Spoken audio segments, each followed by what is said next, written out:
Good evening. Welcome to the new party. I'm Nora Christine. I'm about to give a really unpopular opinion, and I'm sure it's going to be especially unpopular amongst women. I'm Gray Mars. Break a record by being with 100 men in one day. And right after she was done, she recorded a documentary. I'm a vegan weed. Call yourself fresh and wear the same weak ass turtleneck on every show. Goddamn. Then we got goddamn the Sudanese Sambo. Bruh, man.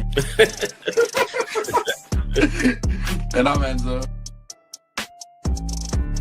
Bringing up in my lives is they're like, oh well, he's violating the Constitution by having a meme coin and him making money off it in office and everything like that. I was like, if that was the case, like, there would be lawsuits up the ass and impeachment in court. I'm skeptic. Like I always say, don't let anybody trample on your constitutional rights. I'm Mia. That's not a correct power dynamic in my mind. Typically, the people that are trying to be removed are not in control. That's why they're easily being removed.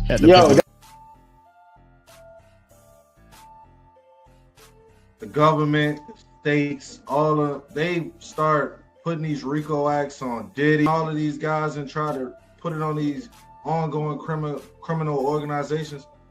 I ain't never seen the government put a RICO act on the KKK.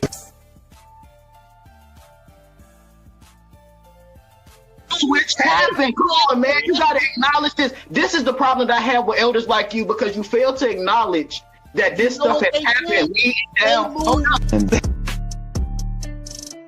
If we sit there and be old school, we gonna miss the boat.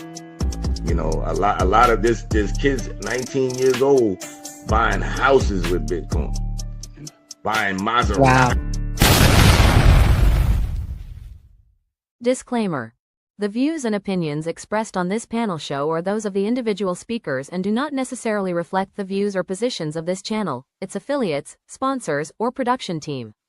This content is intended for informational and entertainment purposes only. Viewer discretion is advised. We encourage respectful dialogue and critical thinking around the topics discussed. Party. Why I like the new party? Number one, it's a group of people that's on a panel. We all have differences, but we all basically still come together at the end of the day. The new party for me is about unity. The new party for me is about educating people to the truth, letting people know what's been going on in our country. With that being said, shout out to the new party, man. We're going to keep it going with y'all.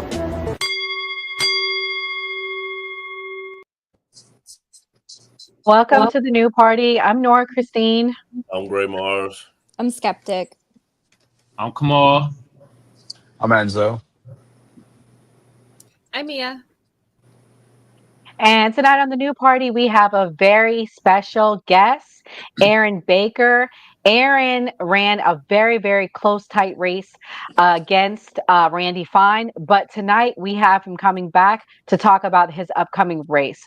Those of you may or may not know, but Randy Fine built his political brand on outrage. Pretty much he's been in the news for controversial statements that he's made, being happy that kids are starving. And we're going to break that down tonight, interview Aaron, so we can give Aaron a chance for the world to meet him as he prepares for his upcoming race.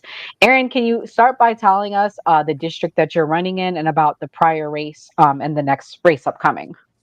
Sure. So my congressional district goes from Daytona Beach up to St. Augustine, over to just about the middle of the state and down to the villages and back across. So almost like a oblong square, I guess not really, kind of rectangular, but yeah. So Florida's 6th congressional district, about 60 miles of beach, absolutely wonderful, beautiful area. Previous race, I had a group of Republicans approach me and bring to light Mr. Fine's character and some of his past statements, some of his past actions. And at that point, I said, I'm in. I'm in. Whatever I need to do, I'm in. So I ran in the special election. If you're not familiar with special elections in Florida, you have a very short period of time. The qualifying date, I believe, was December the 10th, and the election was January 28th.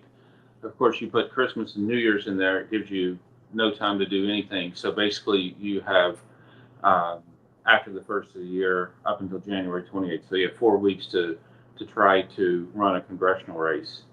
Um, I tried.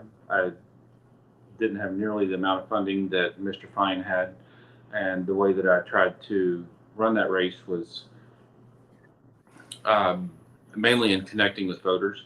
I went to 68 different events during that period, and Mr. Fine was at the same events on 3 different occasions.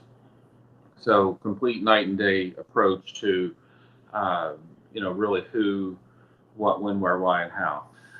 In the end, it's the shiny postcards, palm cards that land in your mailbox, and it says, Trump endorsed Randy Fine, Trump endorsed Randy Fine. And I had some constituents in the district that received up to 16 of those. Every time you send one of those out district wide, it costs about $80,000. So you can very quickly do the math. Um, the reason that I have hope for this district is I don't need a lot of or hope for this race. I'll always believe in the district, but if you look at the cost per vote based on the number of votes that I received, I spent about $6 per vote. Mr. Fine spent about $100 per vote, and that was in the primary election. You get to the general election, that was a whole different story because there was a ton of money that came in. But my point is, I don't need $100 per vote. I need to raise a little bit of money, and if I can stay around $10, $15, $20 a vote, you can very easily see I need, 15, 20% of the money that he's going to spend. And if you say that's about $3 million, so then that gives me a number of somewhere between $450,000 and $600,000 to be able to actually win this race. And I can win this race. Why didn't he win? He lost by like only 14%, right? It was really close. I was reading. So that was in the general election. In the primary election, it wasn't close. In the primary election, it was the shiny mailers that everybody gets in their mailbox.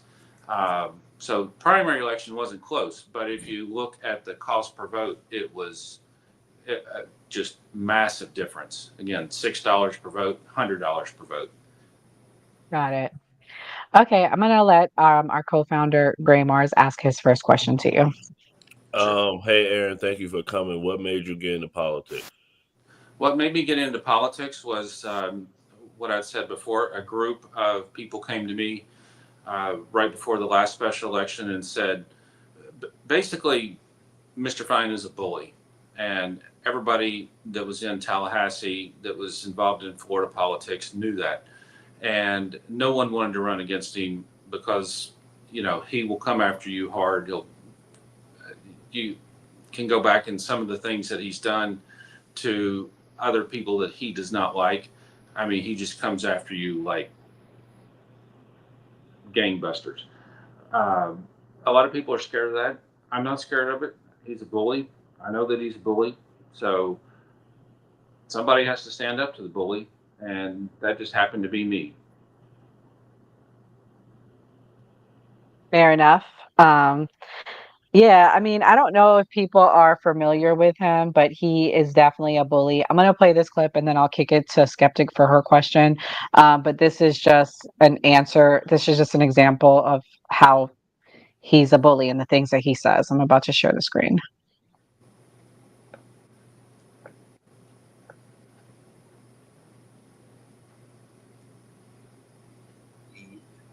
We heard in Brooks.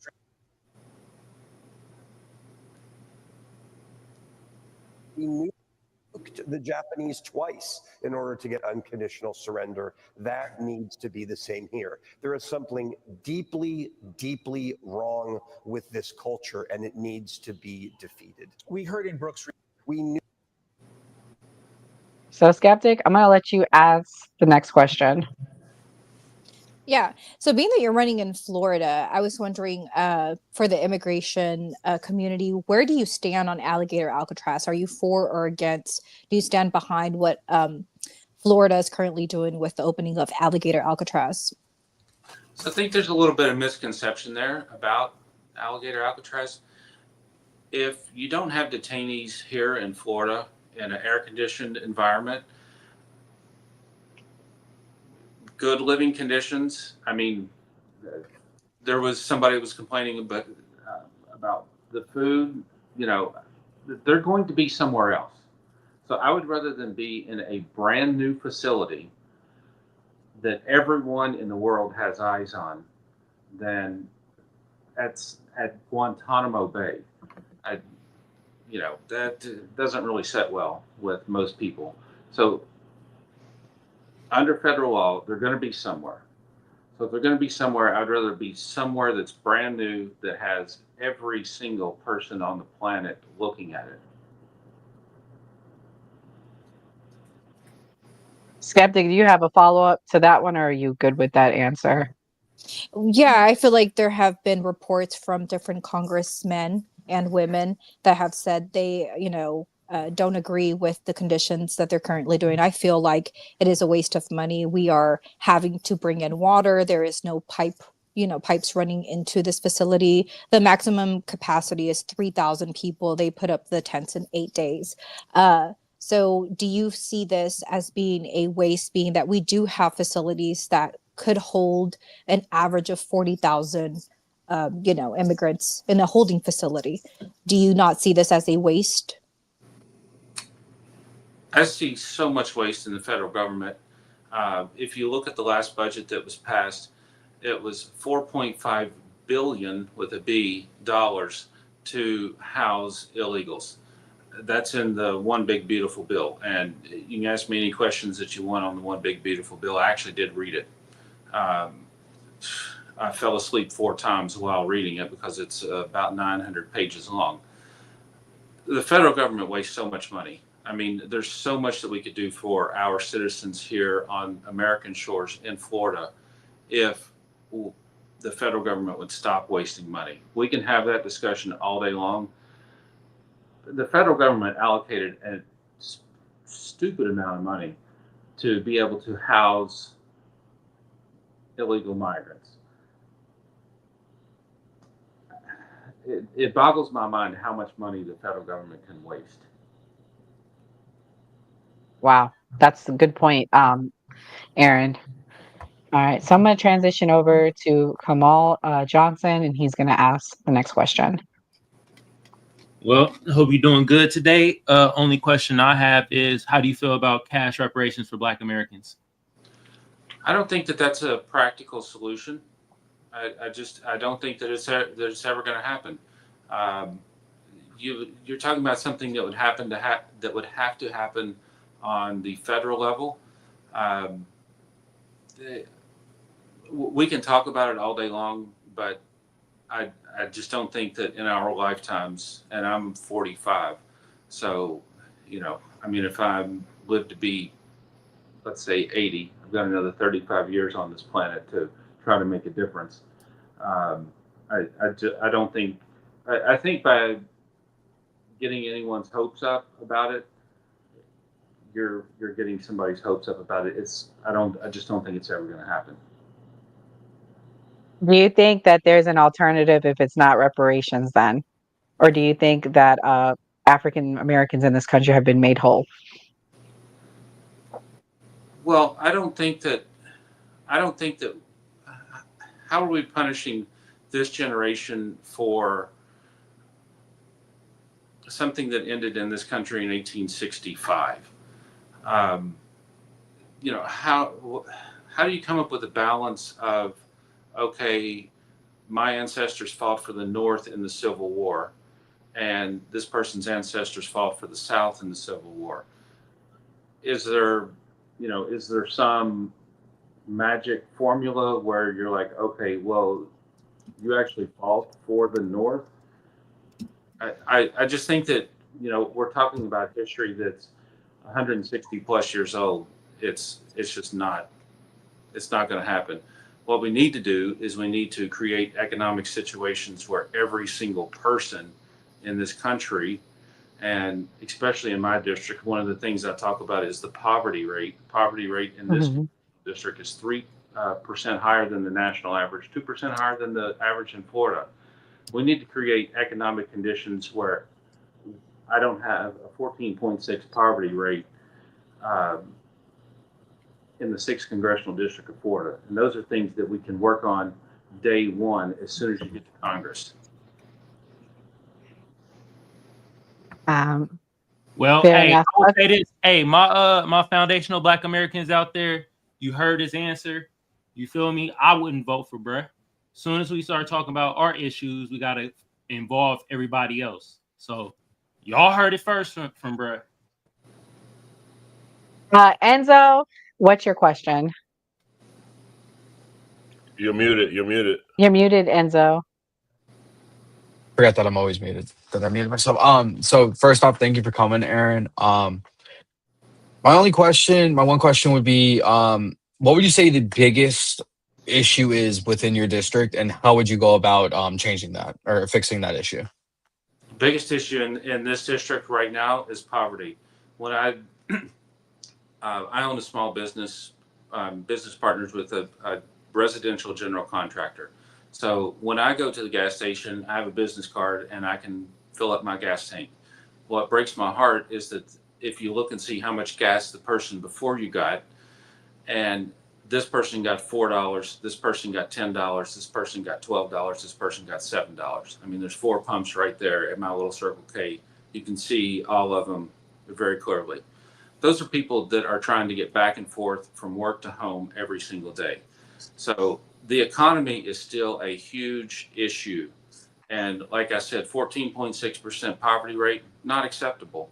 So how do we change it? We have to have a congressman that actually lives in the district, which ours does not, and actually cares about the people in this district, and will sit down across from business leaders and say, okay, how do we bring this factory to the 6th congressional district? How do we take the Space Coast that's 40 miles south and bring that industry to where we can bring good paying jobs for everyone so that the next generation can stay here? How do we protect Social Security retirees? I have very detailed policy on that. I would like the Social Security annual increase to be the same as a 30-year Treasury bond. I believe that the United States government has stolen money and continues to steal money from retirees that have paid into the Social Security trust fund for 50, 60, 40 years, however long they've paid into it. And you have cost of living increases that don't keep up with inflation. Uh, it just boggles my mind. We have to help the people here. So how do we do that? We have to address Social Security because the average age in this congressional district is 49.9 years old, so older demographic. Again, 3% higher than national average as far as poverty goes. Well, that's because you have the mobile home parks. People can't afford to live anywhere else. And now people are concerned about property taxes, which is a state issue, not a federal issue, but still something that needs to be addressed. And, if I have to get out on the corner of the road with a bullhorn and say, hey, Florida state legislators, I need you to do something about property taxes. I need you to do something about ground rent at these mobile home parks. And I need you to help me attract more high paying jobs to this district. That's the biggest issue I see right here, right now in this district is the economy.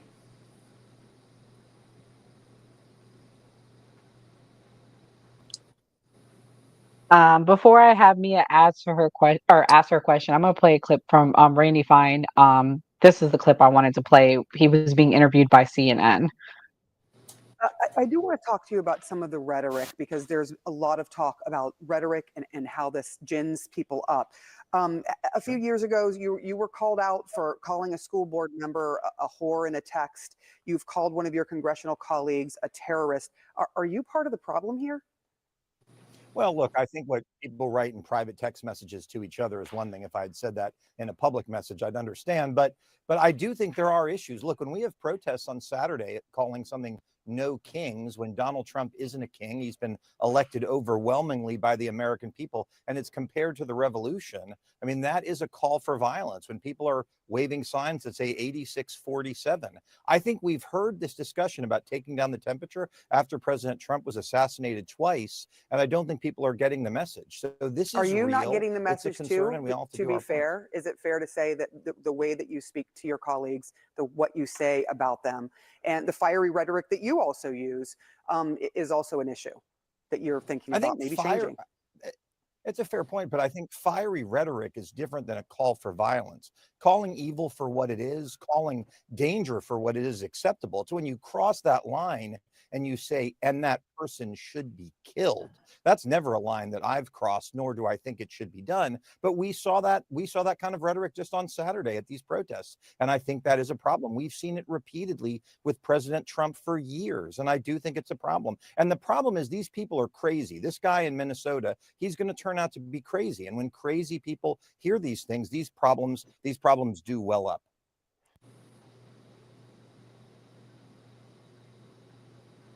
All right, Mia, your turn. You're muted, Mia. You're You're muted. muted, Mia. I'm pulling an Enzo. I'm forgetting I'm on mute. So my one question would be, when you had made some remarks about education and how like the K through 9 would have more of a religious aspect to it. So can you explain your stance on education and how you hope to help streamline Florida's education and make it better? I'm not familiar with the comments that you're referring to. I have said some things on education.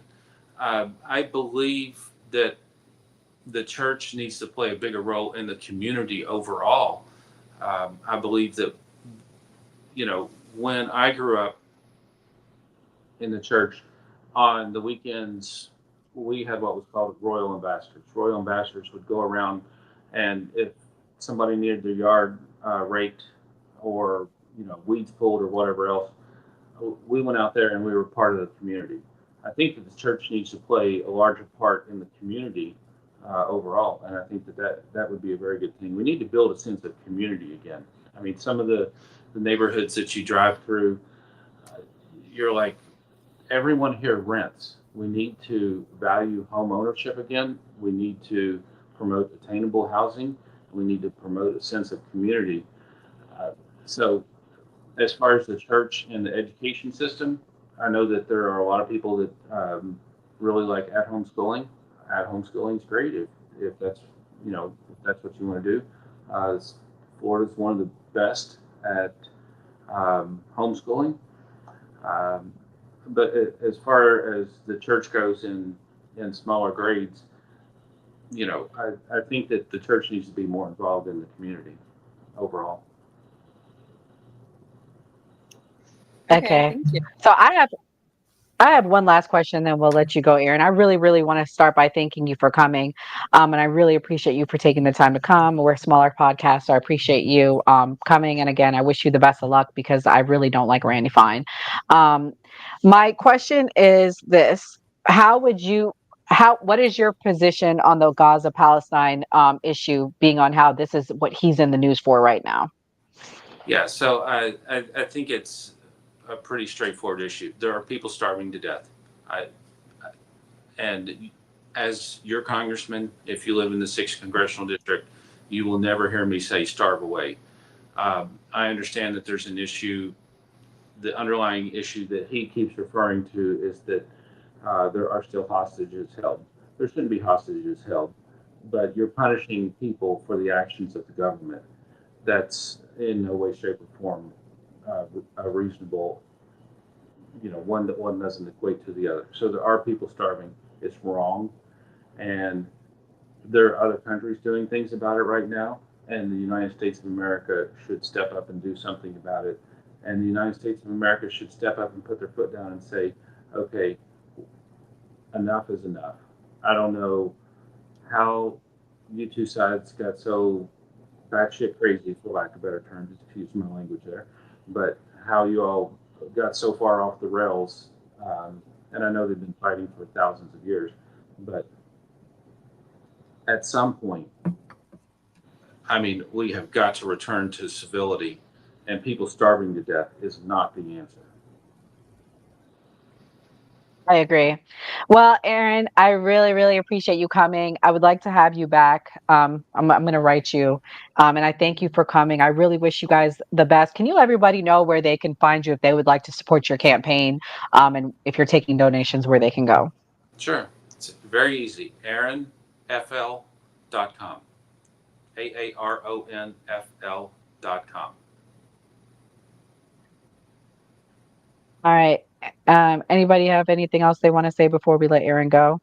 Oh, can I say one thing? Sure. I really appreciate you all having me. I know that a lot of times I'm not going to agree with you on every issue, but you know what? We probably agree on 90 to 95% of all the issues. So I appreciate the opportunity to be here.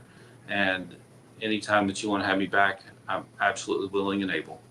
So God bless you all. God bless Aaron. God Have bless a, you. and thank you for coming. Yeah, thank you for being a good sport, Aaron. I know some of the questions might have been a little harsh, so I definitely appreciate it. Not at all. Okay, for sure. All right.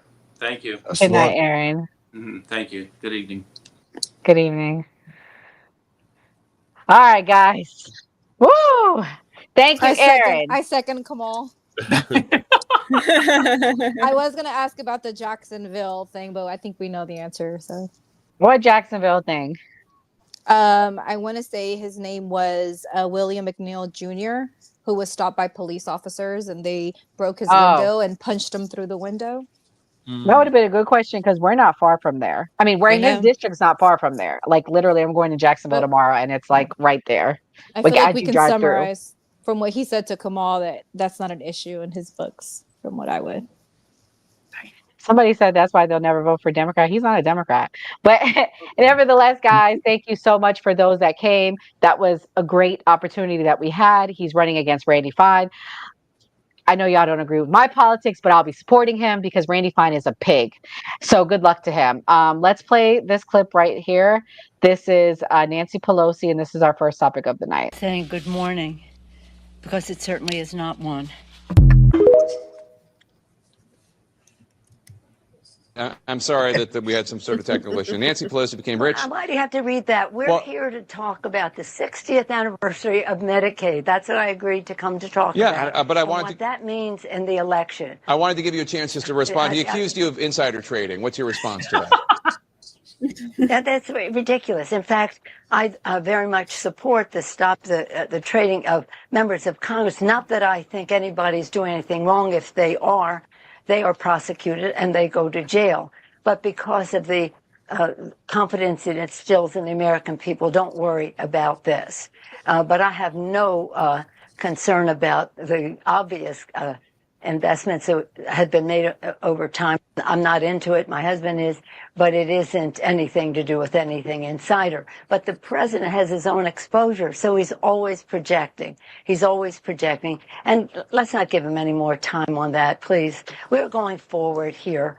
And I'm very proud of my family. And while he might make fun of us, while somebody inspired by him breaks into our home and hits my husband in a deadly fashion, hits my husband over the head, and he thinks that's a riot, I'd rather not go into some of my other complaints about him right now. Rather to talk about the 60th anniversary of Medicaid. So basically, she's like deflecting. She's bringing up her husband getting hurt. I'm going to let Mia kick it off and talk about the bill and what's going on with that. Okay, so this bill is from the Senate floor, S 1498. If anybody wants to look it up, it's preventing elected leaders from owning securities and investments, aka the Pelosi Act, which I see what they did. I'm sorry, I shouldn't laugh, but it's hilarious that the queen of insider trading will now forever have a act named after her. Essentially, it is banning insider trading, and basically every single member of the Congress and Senate have to submit in writing all of their investments, their securities, and all of that. And they have to submit it to an ethics committee for compliance, and it gets published on a website so Americans can find it and see who their elected officials disclose from. And that is the key there for me. That's all going to be published on a website. So you'll be able to look up your congressman, your senator, and you'll be able to see exactly where their money is going and whatnot. And then if you don't comply, they fine you 10% of the value of those investments. So if those investments are $1 million, you have to pay 10% of that every 30 days until you comply, which also I thought was very interesting as well. So all in all, it seems like a pretty good bill. Hopefully it passes completely. Wow. Gray, Mr. Democrat on the panel. What do you think about this bill and them naming it after Nancy Pelosi? She's been like the leader of your party for like 50 years now. They probably have some type of workaround. They're not gonna do something, Republican or Democrats, to hurt their own pockets. You can go become a congressperson, and you can go there with $1,000. You go leave with $200,000 to $1 million. So I don't. They pass this. Are we really going to see these people stop getting like extremely rich and they're just a farmer when they go into office? We'll see. I was talking to D White about this, Gray, and you know what he said? That's Yeah. a stupid bill. He said all they're going to do is just have a homie do it. I have a homie, put it in their name. Come on, Mr. Apolitical, what do you think about the bill? You think it's going to be a real bill? Do you think it's BS? Do you think there's going to be workarounds? Man, this bill ain't gonna fucking pass. Are you kidding me? The hell? This bill ain't gonna pass. Hey, that's funny. They got a Nancy Pelosi bill. We know she the queen of insider trading. She tried to pawn it off on her husband and shit. Why is it always like the older women with like crooked wigs? They always up to no good. You cannot trust it. Not the wig. God, Yeah, the wig works. It's always like that, man. That's a But wig. is this bill gonna pass? Hell no. Do I want it to pass? Hell yeah. I want this to pass because I've been trying to find out Nancy Pelosi trades right when she does it. You gotta wait like 90 days afterwards, and it's like, man, the market already done did what it's supposed to do. Is it like 90 days or 30 days that they disclose that information? Do y'all know? Well, it's Mia supposed would to know. be. When I was reading about it, they made it sound like it was supposed to be annually or once every like 80 days or some shit like that. So they must have some sort of rotating calendar for you. Well, you got to think Congress spends half of their time on recess on vacation anyway. So they only really work like 180 days a year. If that, they work barely. Damn. So she doesn't have to disclose her trades. Is once a year, or I thought it was like 90 days she had to disclose her shit. All I know is they be hiding her trades because I'll be trying to find that ish, and it's damn near impossible. And then by the time you find out, it's like, all right, the market already done moved. It's already done. Well, what I like about this bill is it is specific. Obviously, they know about Pelosi's magician husband because it's very specific about politicians and their spouses. They specifically wrote spouses in that. So that covers her magic husband that everybody says beats the stock market every year because they're fucking geniuses out there in California. Must be something in the water. You goddamn right. I'm in Cali. I'm a damn. Skeptic, is this bill going to pass? I don't think it's going to matter because, you know, when Congress is passing bills that would negatively affect them, like insider trading is already illegal. and they're still doing it. If it does pass, they're going to figure out how to still make money. If it doesn't pass, we know why it doesn't pass, because Marjorie Taylor Greene was also accused of insider trading. So it is on both sides. They're both doing it. It's not just like a one-sided thing, but I do think that it benefits them. Like if I have to vote on my own like behalf, whether this is going to affect me or not, I'm obviously going to vote against it. So like either way, if it does pass, they're going to figure out some way to get around it, and if it doesn't pass, we know why. Enzo, what's your thoughts? Will this clean up the corruption? It should. 100% it should. I'm glad we're talking about this because I was just talking about this yesterday, unironically, on my live with somebody. Insider trading should not be allowed for anybody in Congress whatsoever. And if this doesn't pass, I want a name of every single person that voted against it. Primary their ass. Get them out of there. Send it to their constituents. Say, okay, these are the people that voted against you guys. If you insider trade, you go to jail. They inside trade. They make billions. They make millions of dollars. These are the people that are representing you at the end of the day. Obviously, they don't have their best interest at the end of the day. So none of this should be allowed. People that vote against this should be voted out. The corruption should be cleaned up because at the end of the day, all elected officials are public servants. They do what's best for us and what we want. And that's what it needs to go back to. And to what, sorry, I forgot who said it. Expect them to go back to being farmers and having regular jobs. Yeah, go back to that. Make money the right way. And if you fuck up, just like if we fuck up, you go to jail. There should be no, I'm in power, nothing should happen to me whatsoever. You break a law, you go to jail like the rest of us. There should be no immunity for nobody in anything. So this needs to pass, and whoever votes against it, get them out. We don't want them both sides. Hey, Wow. Hey, cybersecurity asked a great question, though. If you can't cyber trade, if you can't insider trade, what's the incentive for working in the government? Right. How are they going to make their money? Yeah, because you know that they don't pay nothing, like, and they give away time with their family, and they have to pay for rent while they're up there and have their real homes. They don't go up to Washington D.C. for like, you know, they don't move there. They only go there for like a portion of the year because they have to be back in their, you know, with their constituents the other half of the year. There's obligations for them to have office time and things in their state. So, I mean, I don't know. I think the alternative is, I know y'all not gonna like this, is pay them more money. I think they should. I don't think they make enough money, and then crack down.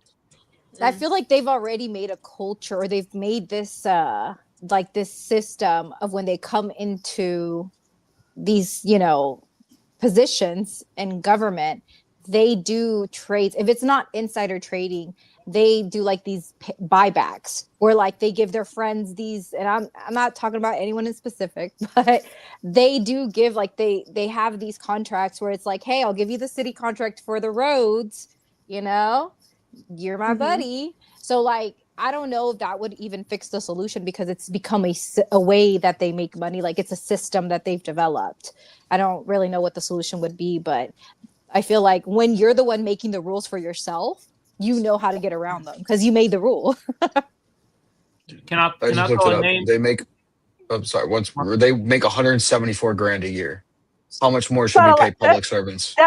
The thing is, give them free rent then, because that, like, do you know how That's much fine. rent is in DC? DC rent is ridiculous.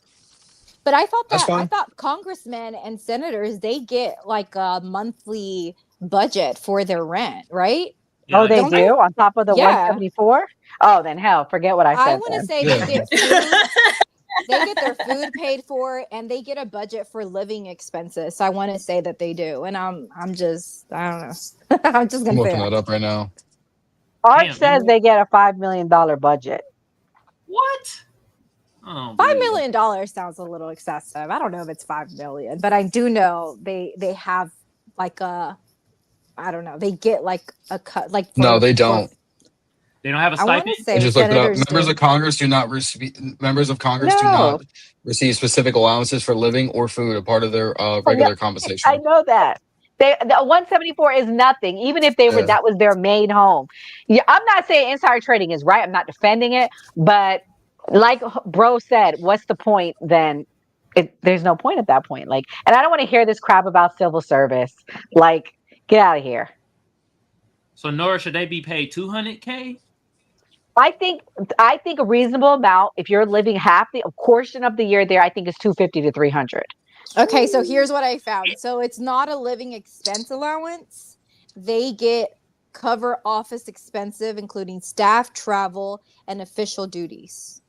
Because So then he was I'm right. just telling y'all I know this, okay? But telling you where they stay, if they buy a condo somewhere, it gets covered. If they have to travel, it gets covered. It doesn't come out of their pocket, and that's not included in their pay. I'm just letting y'all know.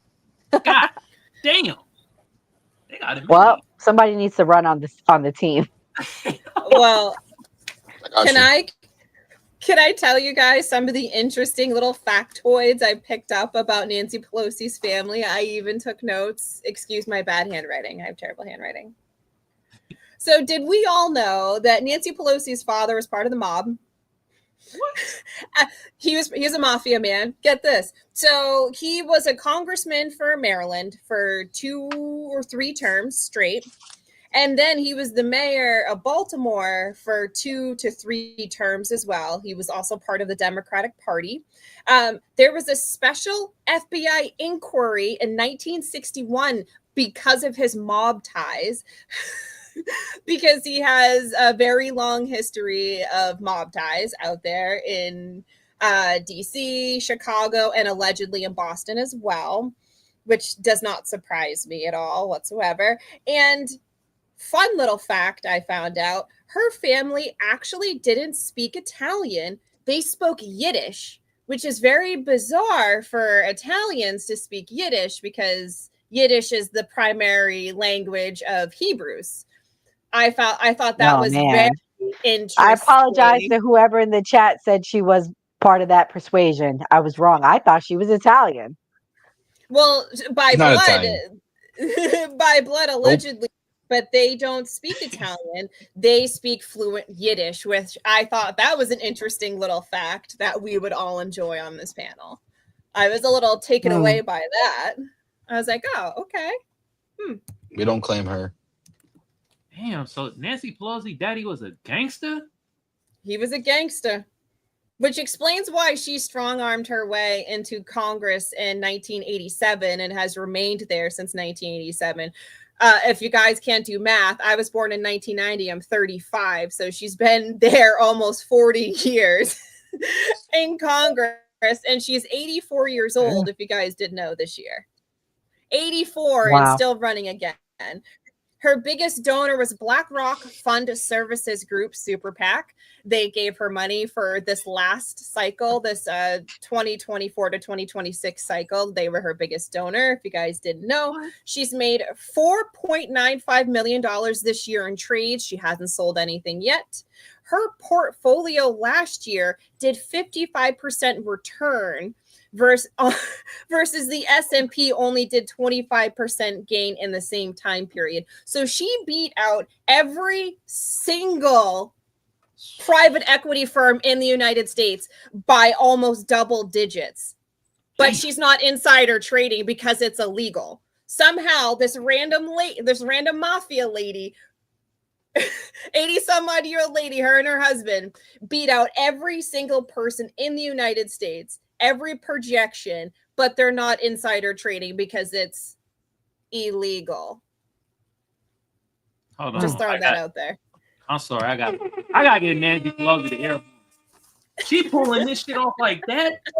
How the fuck she get BlackRock to... Nah, Mia, you done open my eyes to some shit right now. God damn. Crazy, dude. For sure. That Yiddish took me out.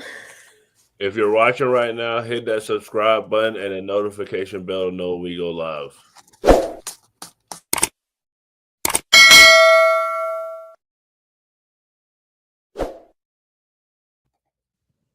Okay, so we're going to go to the next topic of the night. It's about Candace Owens and Harvey Weinstein. I'll play the clip. That there may have been someone who wanted your company, because to me, there is just overwhelming evidence that you were set up here. It looks to me like a modern day hit. I don't know who you upset. I don't know what they were after. but it just looks to me like a rigged system and they took you out. To me, it looks like it was just a show trial and the outcome was already determined before you even stepped into that courtroom. I do think that you stepped on somebody's toes. Like there's somebody's toes that you stepped on that you may not have been aware of when you were in Hollywood because you had a lot of power. You had a lot of power. You know, I can't say who. Why not? Why can't you say who? What do you have to lose? Because I'm not sure that I'm right. You Can know, you say, I think? Maybe. I really want to push you on this point, Harvey, because I think it's very significant. I mean, you had the greatest movies that were in Hollywood. You had a lot of power. And I'm wondering if there was anybody in Hollywood that you may have been fighting with at that time, that just anything that could have been going on. Because I think there's something bigger happening here. There wasn't a fight per se, but the establishment, I would not say was my friends. Right. And what is the establishment in Hollywood?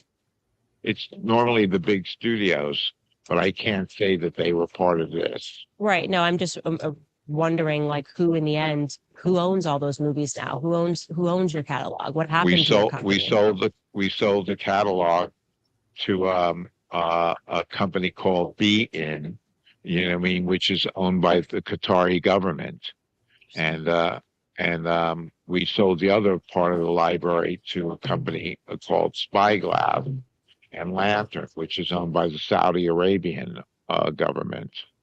Very interesting. I'm asking these questions because my investigation into this isn't going to stop. So pretty much, the right wing lit her on fire for this interview.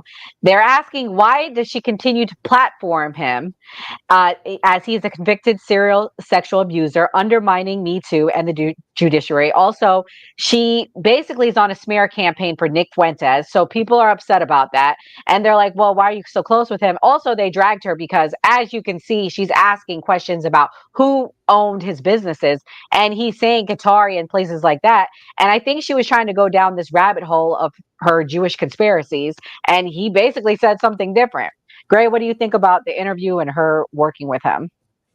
I think Candace Owens is trying to make content she knows is going to get a lot of views.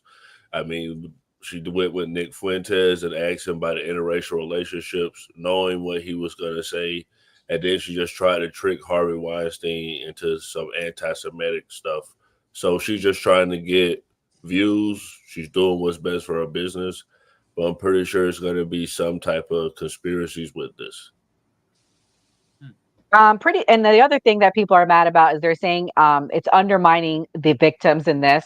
The Me Too movement was real, and it basically he didn't admit to any wrongdoing. Skeptic, as somebody that I know that fights for women, and I know you're a believer in the Me Too movement. What's your thoughts on this? Do you think that this is a legit interview, or do you think that she has an agenda as usual?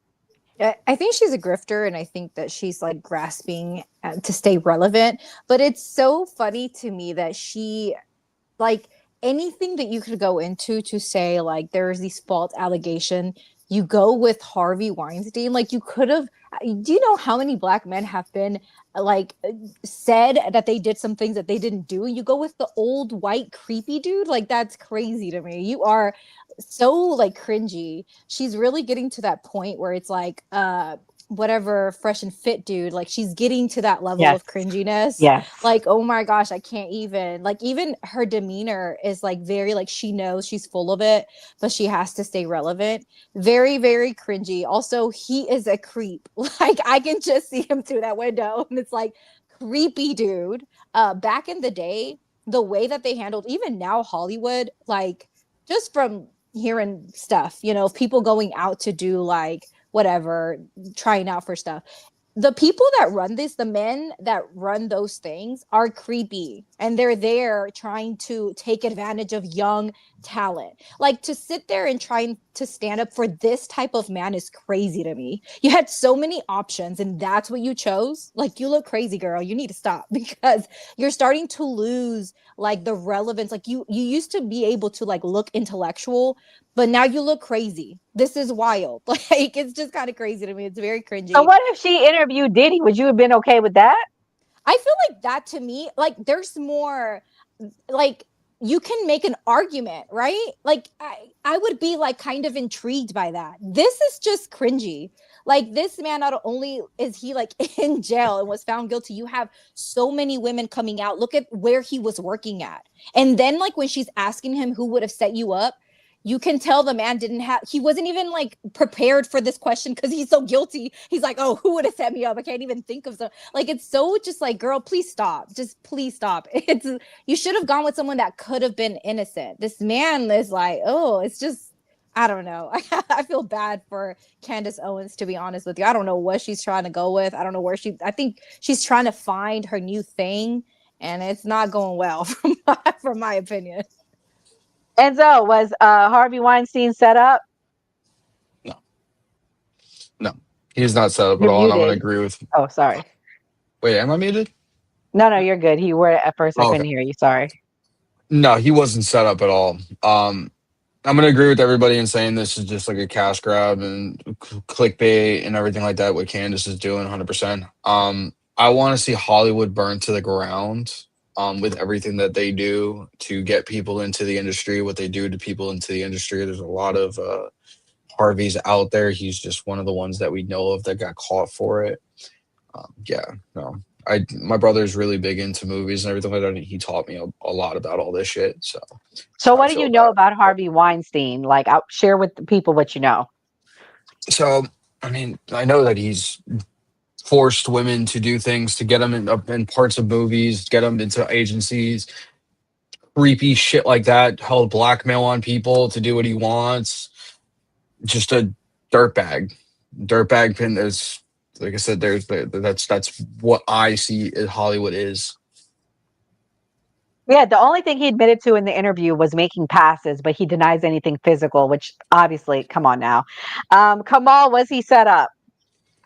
Hell no, his beanhead ass wasn't set up. I didn't even know that was Harvey Weinstein in that interview. I was like, who is this motherfucker? Look like he 3 days away from croaking. I'm like, damn. And then my thing, Candace Owens, she trying to set bruh up. She was like, hey, can you tell us? He like, no, I don't remember. I'm like, yeah, he don't remember. He ain't trying to get killed in there. The hell? She was like, you can come on. You don't remember? You can't tell us nothing. He was like, I mean, there's some people in Hollywood, but I mean, I'm like, Candace Owens out here trying to get bruh out of here. God damn. But I will say this though. I gotta give y'all air horns, you feel me? Because what I've been saying for the longest, Candace Owens been grifting.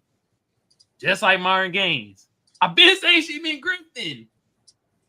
She's a grift.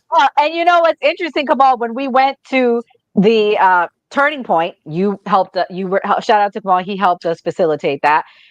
The Jews were circling him with their flags, waving, and they were fine with him. And he's one of the most anti-Semitic people. So the point I'm making is, it's funny. The one man she chooses to help is somebody of that persuasion, and she's been putting out, my opinion, I'll say this, conspiracies for 2 years now.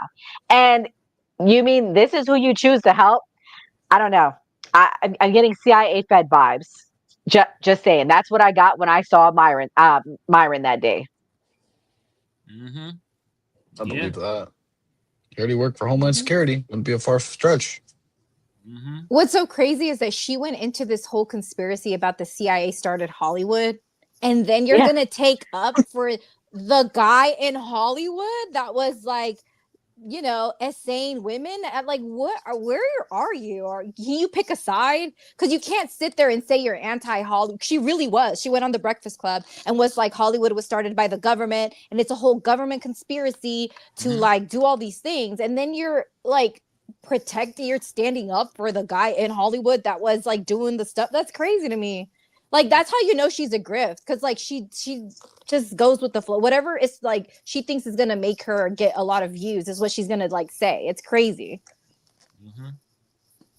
Mia, what's your thoughts?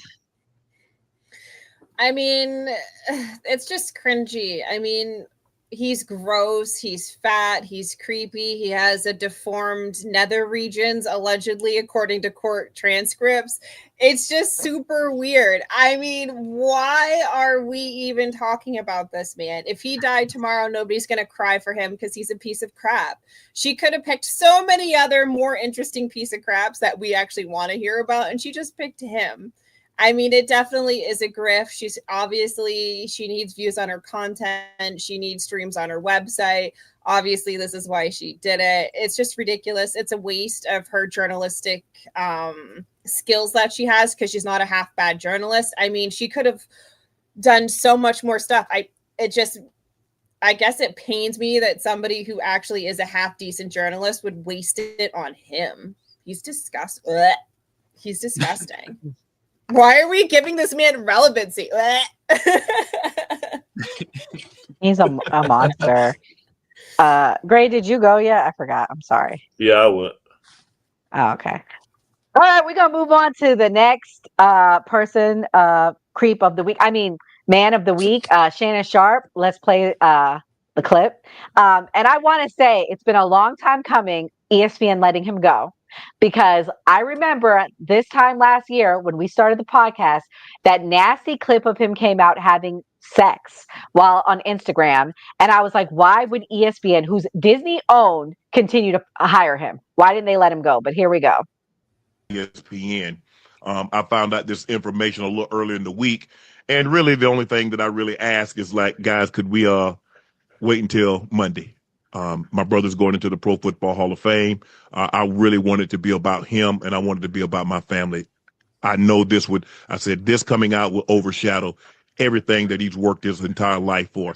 And unfortunately, it didn't happen that way. And so, as I told him, as I profusely apologized to him earlier today, he said, bro, stop apologizing. You don't have to apologize. I'm your big bro. I'm going to love you regardless. We all make mistakes. And he says, bro, I love you. So I'm done with this. You're done with it too. Move on. And I really enjoyed my time at ESPN. It gave me an opportunity to bring my audience that saw me really just grow. They saw me, Lakers in 5, and they saw me say all these analogies that my grandparents gave me, and I was able to bring that to ESPN. So I'm very, very grateful for that. But I just wished, of all things, like I said, hey, they did what they felt they needed to do, and I'm at peace with that. But I just wish, guys, this thing could have waited until Monday, because I hate the fact that I'm overshadowing my brother, the first two brothers in the Pro Football Hall of Fame.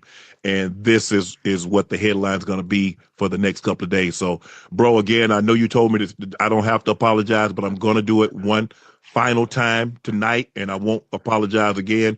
I'm sorry that I upstaged you in this manner. That was never my intent. You've been my hero. You've been my role model from as long as I can remember. And I apologize, and I thank all my fans for supporting me when I was at ESPN and every place that I've been, be it Club Shay Shay, Nightcap, Undisputed, ESPN. Thank you guys for your support. Now, A little too late for questions or apologies, Shannon. The apologies should have been, years ago before you started dating a 19-year-old and you got hustled.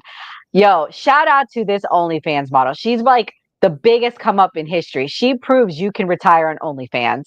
Gray, what's your thoughts on this? Do you think it's a sad thing? I mean, he can't have the focus on his brother. What do you think?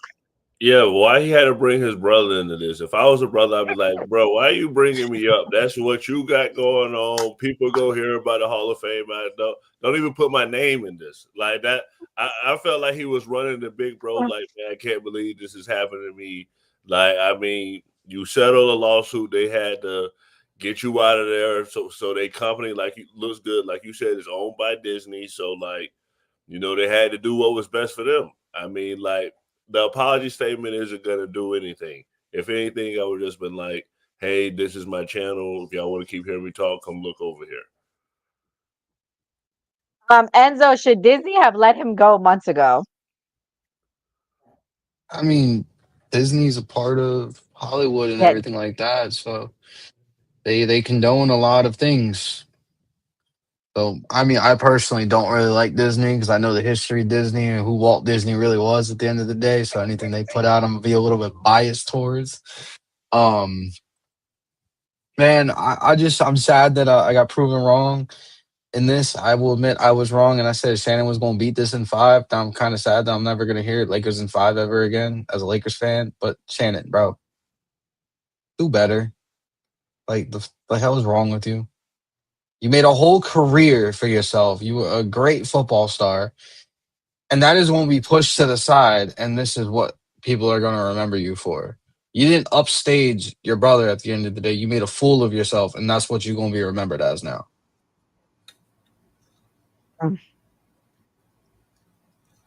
Skeptic, should he have been fired before?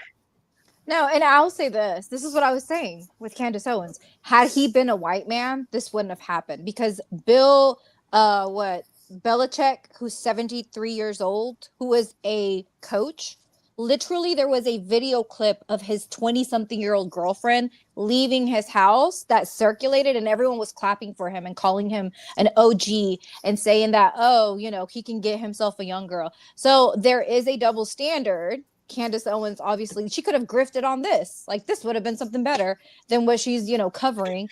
But there is a double standard in America. I don't think he should have been fired. She's a 19-year-old woman. She's making money off of this. She was willing. She was a willing participant. The sickness text that I read that I was like, I shouldn't have read this stuff. It's so, didn't seem like she liked what she was into. Girl is now doing only, I mean, it's kind of like, it wasn't like, what other people have been accused of. Like, look at our president. Man had, anyways, I do feel like it's a double standard. And I feel bad for him. I did feel like, man, what he was saying was coming from like, he's upset about it. Whether or not he was throwing his brother in there. Also, if I was the brother, I would have been like, don't mention me. That's cringy too. But yeah, man, I feel bad for him. I don't think he should have been fired. Oh, Kamal. The chat is jumping. What do you think about him getting fired? Is it long overdue? Now, first of all, John Smith, you go eat a dick, bro. You've been in the chat saying a bunch of bullshit. Second of all, now I'm about to get my Shannon Sharp on. Now, Nora, let me tell you something, Nora. You keep disrespecting Unc right now. Unc on okay. My grandma always said that if the sky is blue, it's about to be true. Now I'm tired of y'all telling me on the panel that, did y'all see the OnlyFans girl? Did y'all see her? Lakers in 5. I had the Lakers in 5. Tired of y'all talking about me like I ain't important. Skip, Kamal, Shannon, are you gay? Now hold on, now Nora. I disproved those things that they accidentally went live on IG. Now you heard what I said. Was it Marsha or Marcel? You heard me. Gray, you over there laughing. You know how Unc get down. All right, y'all better stop talking about Unc like he crazy. Look, I'm about to make another podcast with Skip. We're gonna call it Skip to my Lou. Anyway, should he got fired? I don't the hell know. All I know is, God damn, Shannon Sharp, you got taken by an OnlyFans chick. That was like 19-year-old. God damn. All that wealth going down the drain because she gonna buy a bunch of bullshit. She ain't gonna do nothing with the money. God damn. Mia, I know you're a big fan of his. What do you think? Oh my God. I mean, the turntables have turned, and they have turned in a bad direction for him. They should have let him go they should have let him go after like that weird Instagram live like sex tape that he was trying to do or whatever. They should have let him go then, but they kept him. And I mean, I'm not very religious. However, Timothy chapter 5 verse 8. If anyone does not provide for his relatives and especially for members of his household, he has denied the faith and is worse than an unbeliever. I'm sorry, but karma comes back. That man stood on 10 toes and said he wasn't going to help out his kids and he ain't going to do blah, blah, blah. The Lord says if you don't take care of your family, you're a scumbag, and karma gets you, and karma got him. That's what happens. And I'm just going to leave it at that. He got his karma. He got his karma. It's right there. Now, Mia, why you going to bring my And that's how I feel. Mia, why you gonna I'm just saying, he got his karma. He got his karma. This man has money. He has the means, and he did nothing but disparage all three of his kids. So, I mean, he got his karma. True. Mm-hmm. True. You heard it there. That's what Timothy said. That's what Timothy said. If you didn't take care of your family, you're a piece of shit. And that's what happened. Wait, I like your translation better, me. Yeah, what translation is that? I'm looking too, skeptic. You know, we got buzz out the Bible, but shout out to Timothy. That's the book right there that tell men how to treat women. There's other scriptures in Timothy too. All right, guys. Well, this was a good show. We're gonna start with closing thoughts. Skeptic, I'll let you go first. Welcome back. Thank you. It was a really good show. Thank you to the new party. And you can follow us on TikTok, the skeptic at theskeptic.tm or at the Funny Debate Club. We go live. Now it's going to be Monday through Friday on Cassos Live. I am starting school again, I want to say Monday. So we're going to kind of figure out schedule. But for now, it's Monday through Friday. So I want to say 12 through 4, and then there's a night live, but there isn't a set schedule for that yet. So come and join us. It gets really, it's funny, crazy. It's everywhere.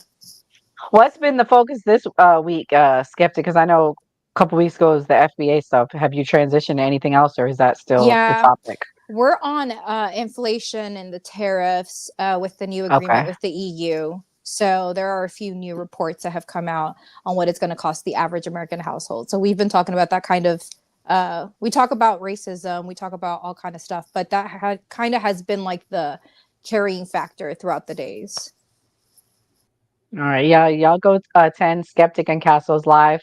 Shout out to Casso. We have to bring him back one day. Kamal Johnson, what's your closing thoughts? All right, shout out to the new party. Shout out to everybody on the panel. Like I say, I like being on the panel with y'all because I be learning a lot of shit. I did not know Nancy Pelosi's father was a gangster. God damn, explains her ways. You feel me? Also, the politician that we had on here sound like the other politician that we had. Was it a couple weeks ago? I don't know. It just sound like bullshit. So Brian getting my vote. You heard what he said about reparations. I ain't got time for that shit. You feel me? Who else did we talk about?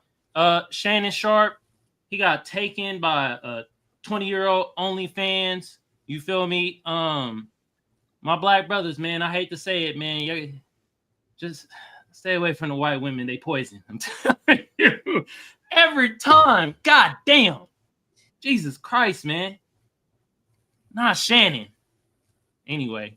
And then yeah, last but not least, man, you can never trust a motherfucker with 2 first names.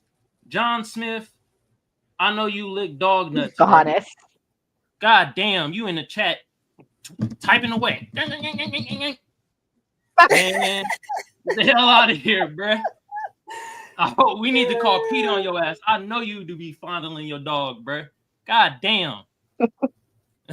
Anyway, I got the link to the new party channel pinned to the top of my chat. Y'all go click that link, sub to the channel, and also hit the notification bell so you know when they go live. And then on my side, Kamal Johnson Network. Also hit that notification bell when you go live. I mean when you go live. When I go live. You feel me? Also the chat, y'all jumping today. You feel me? And Doc, bro, if you really run for some politician shit, bro, I will vote for you, bro. I like your ideology, bro. You feel me? We Doc, if you serious about running for some shit, bro, like you got my vote. You feel me? And yeah, shout out to RJ too and John. I appreciate it, bro. He be having the compliments. I ain't gonna lie though, that one thing was mildly racist though. You said if I shave my head, I'll look like Tupac. I'm like, where? Bring Anderson back. No, I'm playing with you, bro. But Yeah. Oh God. Enzo, what's your closing thoughts? So my closing thoughts. This was a great episode. Um, Aaron, yeah, Aaron, thank you for coming and speaking with us. Also, the biggest thing with this Pelosi Act, like I said before, this needs to happen, and if it doesn't, we need to all come together, the right and the left, and get these people out of Congress and put people in who actually do things for us and make everything fair for all of us at the end of the day.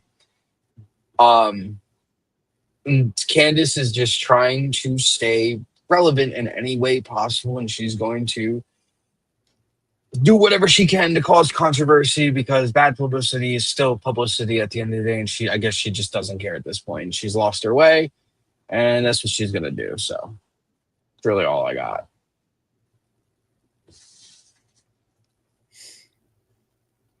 All right, Mia, what's your closing thoughts?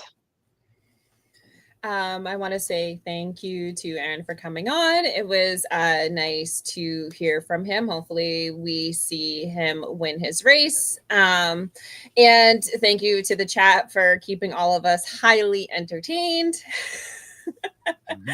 And, as always, shout out to the new party. And then, of course, you can find me on TikTok and X. Please do follow me on TikTok. I'm way more active on there and way more entertaining. And last but not least, take care of your family or bad shit's going to happen to you. That came straight from the Bible. Mia, one of one, chapter 1, verse 1. That's it.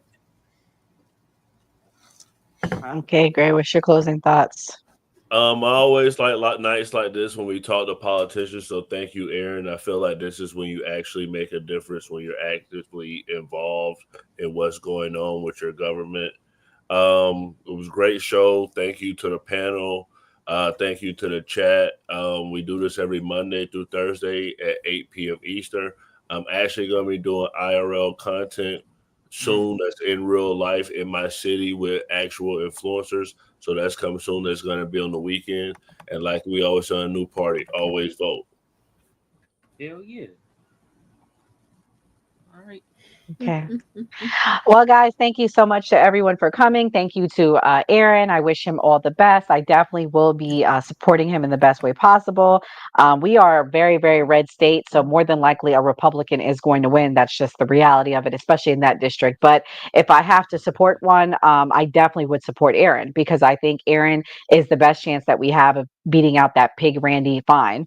And so I just want to end on this note. Do not rebuke an older man harshly, but exhort him as if he were your father. Treat younger men as brothers, older women as mothers, and younger women as sisters with absolute purity. 1 Timothy 5:1-2. And I say all that to say, Shannon Sharp, you didn't treat women with purity. You probably treated that girl like she was a piece of work, a piece of meat. And here you go. You have a piece of your fortune gone out the window. God bless. Good night. And everyone stay safe.